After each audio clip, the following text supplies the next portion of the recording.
Welcome to Heart Midlands Stronger Practice Hub supporting children's self-regulation webinar. The aims of the webinar are to explore self-regulation and co-regulation, to focus on evidence-informed practice, delve into the early years foundation stage and key messages regarding self-regulation, highlight the role of the environment in self-regulation and executive function, look at how we can support families, and share practical examples and strategies. First of all, we're going to look at what self-regulation is. As you can see on the screen, self-regulation refers to a child's ability to manage their emotions, behaviours and attention to achieve goals. It involves skills such as setting goals, monitoring progress, controlling impulses and maintaining motivation. To start us off, I'd like you to take just a minute to think about what the long-term benefits of developing self-regulation are for our children. I'm sure you thought of lots of different examples of the long-term benefits of helping children to support their co-regulation. Some may have included improving children's academic success, promoting those positive relationships with others, that ability to help and foster resilience, and also about those responsible decision making. That also helps with children's lifelong learning and those friendships and that all-round healthy living. However, when we look at self-regulation, it is really important to start with co-regulation. Self-regulation starts with co-regulation, and co-regulation is where one nervous system calms another. It happens when you have a caregiver who is attuned to you as a child.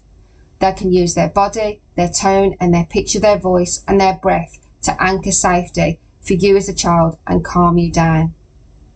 I'd like you to think now about any examples that you may have where you've used co-regulation to support self-regulation. On the screen, you can see an infographic which explains the importance of co-regulation. If you look at the centre, there is the child's emotional regulation bucket. You can see there's an element of what parents said and also the child's ability to self-regulate. As children's abilities increase over time, parents need to add less to their emotional regulation bucket. Self-regulation begins with effective co-regulation. It is about building those secure relationships which are essential for lifelong learning. It's about us as caregivers providing consistency, patience and understanding. All of these are vital in helping children to co-regulate. Early co-regulation sets the foundation for lifelong emotional resilience. It is about providing that safe environment for children to learn, grow and develop. Self-regulation can be practiced and it can be supported by providing the right level of challenge. It's easy to think of how best to do this by using the Goldilocks method. The Goldilocks method ensures that learning activities are just right, not too easy, not too difficult, but appropriately challenging for young children. It takes inspiration from the classic tale Goldilocks and the Three Bears, where Goldilocks finds the porridge, chair and the bed that best suits her needs. So how it works in early years practice. It is very much about that balanced learning, developing everyday activities that children experience at just the right level of challenge. It promotes trusted relationships in a home-from-home environment. It's about providing that individualised support and observation. It's about us as adults modelling calm, responsive behaviour and creating consistent routines. In essence, it's about that balanced learning. So our activities and our learning programmes are tailored to match the children's developmental levels, ensuring that they are neither overwhelmed or bored. It's about adult scaffolding, providing support to help children progress and gradually reducing assistance as they gain confidence. Engagement and exploration is really important, that hands-on learning and allowing children time to explore concepts at their own pace. It's about developing and enhancing that slow pedagogy where personalised learning is recognised and the realisation that every child learns differently and tasks are adjusted accordingly. Now we're going to take some reflection time. Based on the Goldilocks principle, I would like you to think about how do you know that your everyday activities are just right for each individual child. After you've done that, I'd like you to think back at the activities and the curriculum and the learning programs that you have provided over your career, and think about any activities that you've planned, that you've implemented, that were too hard, too easy, or just right. What did you observe? How did the children react? How did you react?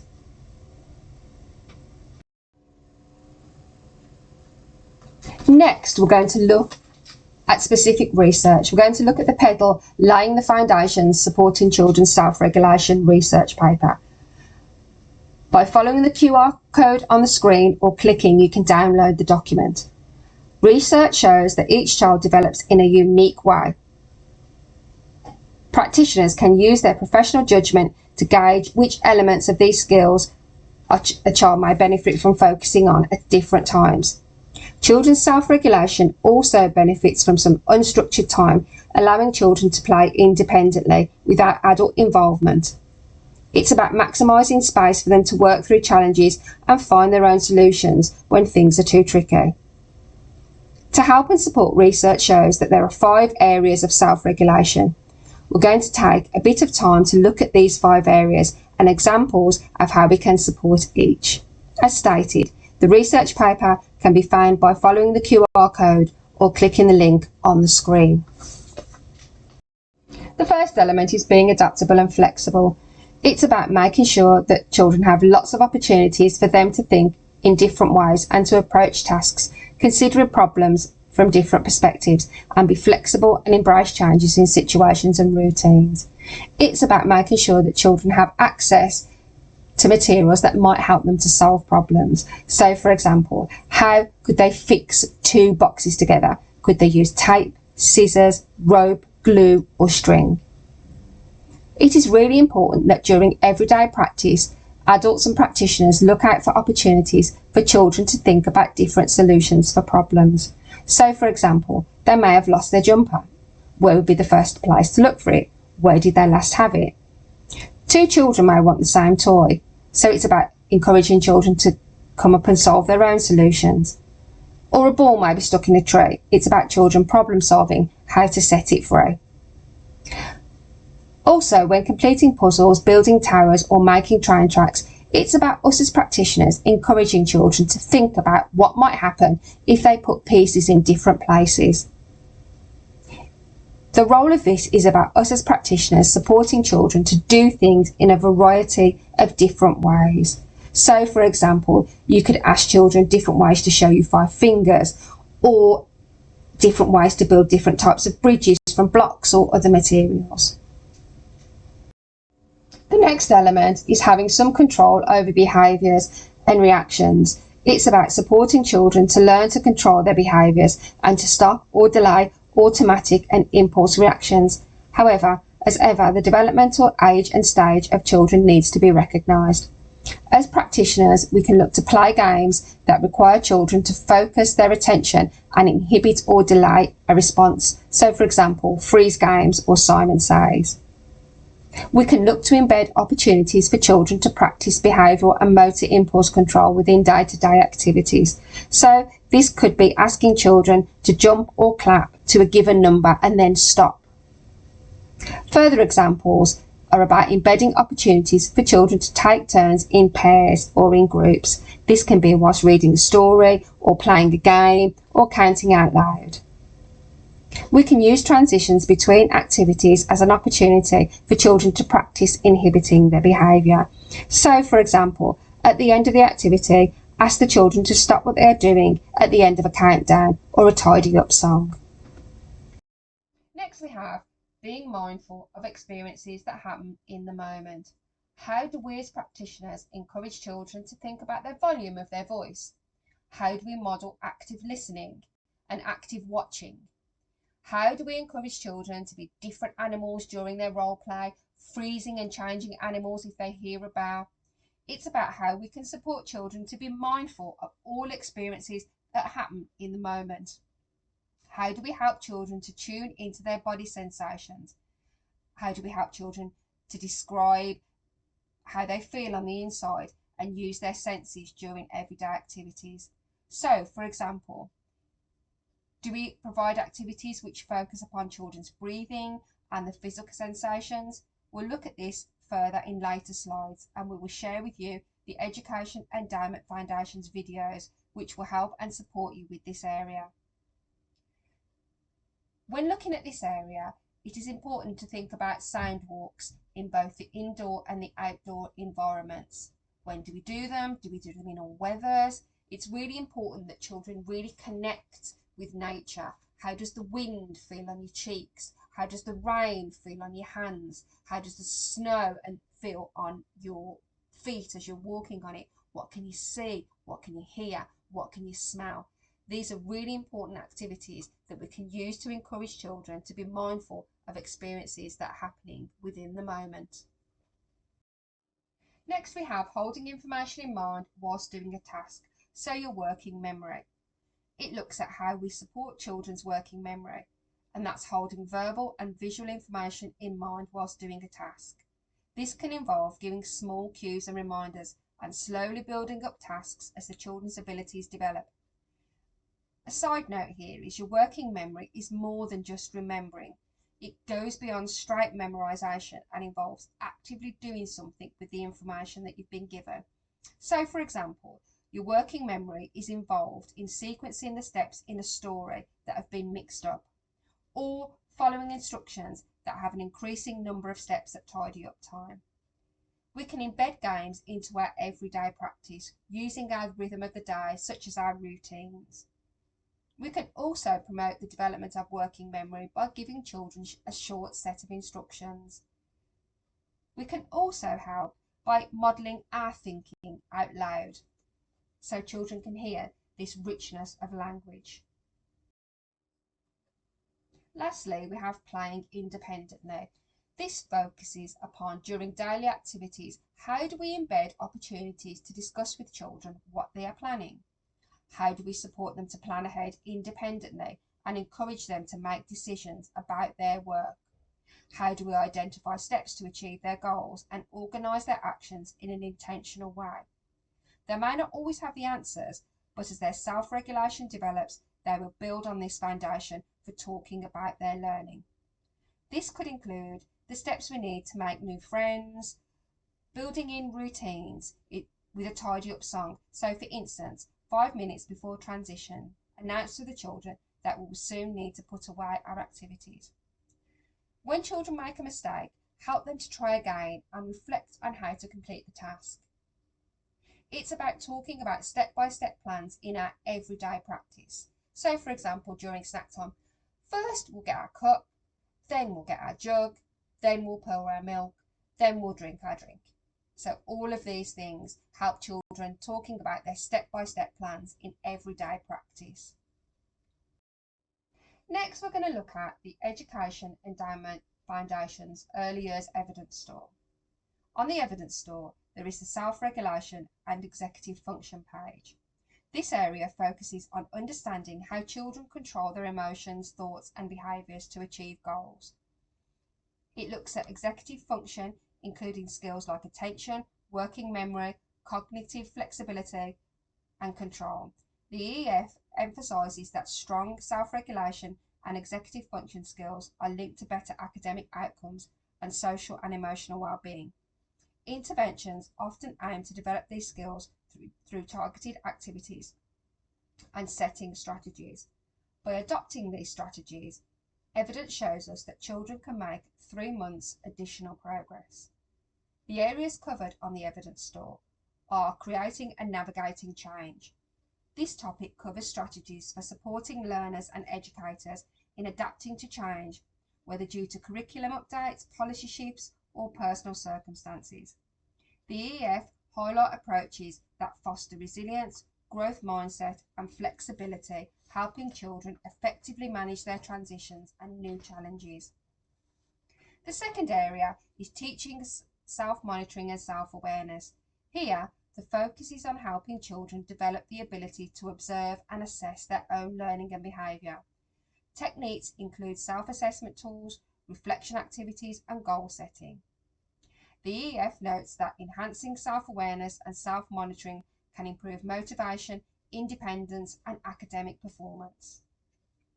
Next, we move on to creating a community of collaborative learners. This area promotes fostering an environment where children work together, share ideas, and support each other's learning. Strategies include cooperative learning, peer feedback, and collaborative projects. The evidence suggests that such communities enhance engagement, understanding, and social skills. Next, we have promoting physical activity. The EF underscores the benefits of physical activity for both physical health and cognitive development. Interventions may include active break times, sports, and movement-based learning. The evidence indicates that physical activity can improve concentration, behaviour, and academic achievement. Next, we have promoting talk about learning. This topic involves encouraging children to discuss their understanding, reasoning, and learning processes. Techniques include group discussions, questioning, and dialogue teaching. Promoting talk helps deepen understanding, develop language skills, and foster a positive learning culture. In summary, the EF Evidence Store provides research-based insights and practical strategies across these areas to support effective teaching and improve children's outcomes. Interventions such as the PATHS Promoting Alternative Thinking Strategies program, Tools of the Mind, and mindfulness activities have shown evidence of improving self-regulation and executive function. As discussed in previous slides, there are some examples of how using the strategies discussed and those on the evidence store support children's development. On the screen, there are two types of sessions which focus upon the calming effect of different activities on our bodies and how to recognise and describe the physical sensations we feel. If you scan the QR code or click on the link, you can watch the videos that are on screen. It's really important that we include parents as partners. We need to help parents to understand what self-regulation and executive function can look like in young children. We need to work together to help parents develop practical strategies that they could use at home. On the screen, you will see a short example of a parent coming into nursery looking extremely flustered as she drops off her daughter, Anofi. As you can see, they're 35 minutes late after the start of the session, and she just shrugs and says, "It was a real battle again. Sorry, we're late. She wanted one thing for breakfast, then another. The clothes I put on her weren't right."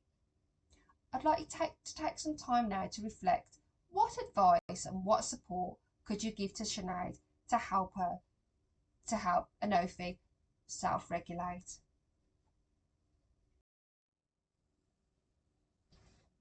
The early years foundation stage is the statutory framework that was introduced in 2021. It introduced self-regulation as an early learning goal as part of the prime area of personal, social and emotional development. You can see on the screen, specifically the EYFS states that practitioners should support children in developing their ability to recognise and manage their feelings and behaviours, develop resilience and perseverance, learn to wait, take turns and share, develop confidence and independence, practice self-control to manage their impulses and reactions. If you click on the image on the screen, you can download a copy of the revised EYFS. On the screen, you will see the Birth to 5 Matters. If you click on the image below, you can download a copy. 3 key areas are looking at positive relationships. This looks at providing a warm, responsive relationship where children feel respected, comforted and supported in times of stress and confident that they are cared for at all times. How do we ensure that our environments are created that make self-regulation manageable and structured in a predictable way that is physically and emotionally safe for our children to explore and take risks without unnecessary stresses?